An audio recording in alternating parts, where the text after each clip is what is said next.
When you dare to dream big, you can take it on thinking you can do it by yourself, but you can't go far in life without somebody. I get very emotional about my team. When I first opened up Dimensional Training Studios, I just knew that I had a bigger vision than I could actually handle myself. And I knew that there was no one who understood me better than my daughter. She knew my passion, and she knew that I didn't always know how to communicate it to the people. She would always say that I understand Daddy better than anyone. I couldn't do this without her.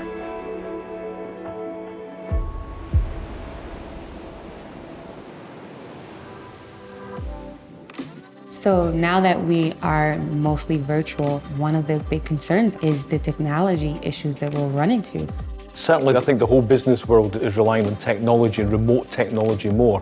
One of the considerations you probably need to have is when you grow the team out, you're going to have more devices. What you don't want is paying participants out there and something goes wrong where they can't have the experience, because that's all they'll remember. Yes. Right. Now, it just kind of wouldn't make sense to have a dedicated IT person here. And one of the things you could do is have an outsourced IT. Something like Verizon's tech team, which gives you real-time help and 24/7 access to tech support experts. Always get experts, know what they do, and they're good at it, and they can be on hand to you. There's change in every business. There's been change in every single market. We need to be creative, and that means we need to be thinking about how our business works in a different way. It's really important for businesses to get all those ideas out. An activity that's really helpful is something like just basic brainstorming, but maybe in a slightly different way. Hold off the judgment. Get every idea out. Let's not think whether we can afford that or whether we've got enough people. Let's just get all the ideas out. And once we do that, it's amazing how many are linked. I know there's been a lot of movement since COVID happened, which meant that you've seen new markets. I know you've got a lot of ideas on how we can move the whole business. So what we're going to do is an exercise called green light thinking, which is just to get all those ideas out.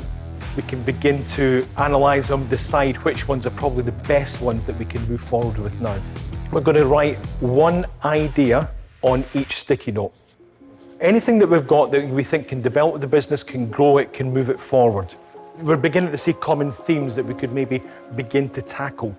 Which ones do we think have got a natural tie to them? I think the trainer and the licensing Okay. be together. The trainer and the license. Sales, marketing, and branding. And the branding. Okay.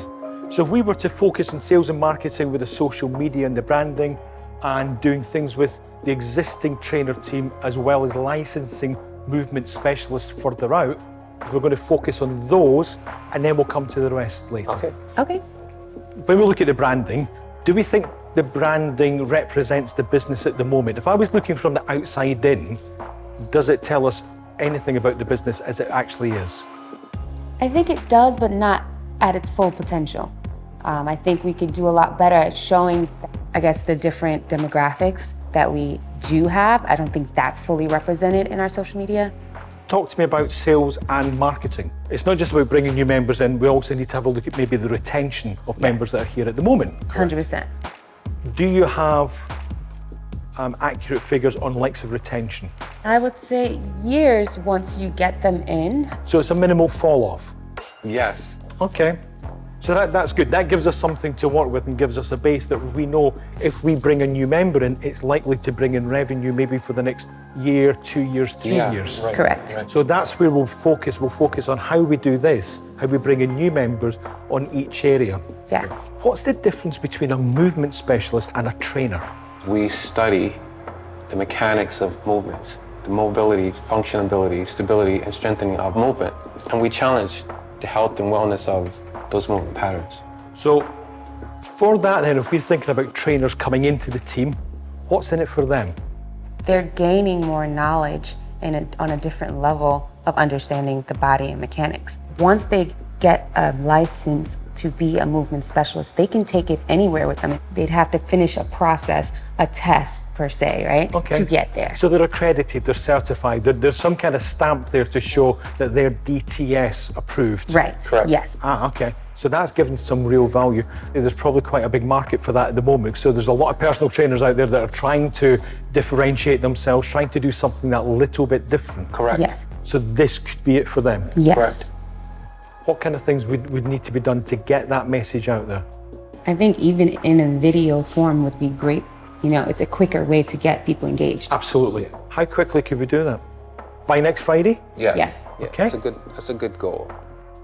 We're going to have within a week that message to go out on social media of what the difference between a movement specialist and a regular trainer. Yes. The key here is to recruit 2 more trainers at this stage who we can accredit and show that the system works. So you can see when we spoke about building the team, it seemed an enormous task.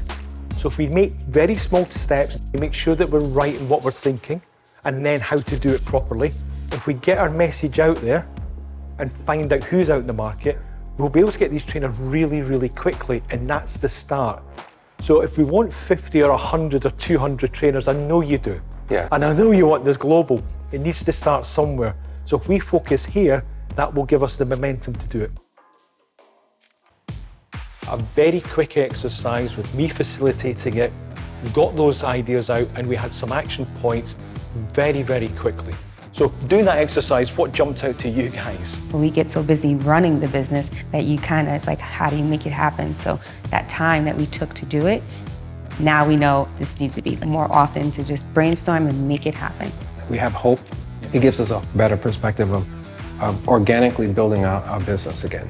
It's doable. So can we take the word hopefully out of this? It's It going to is happen. doable. It's doable.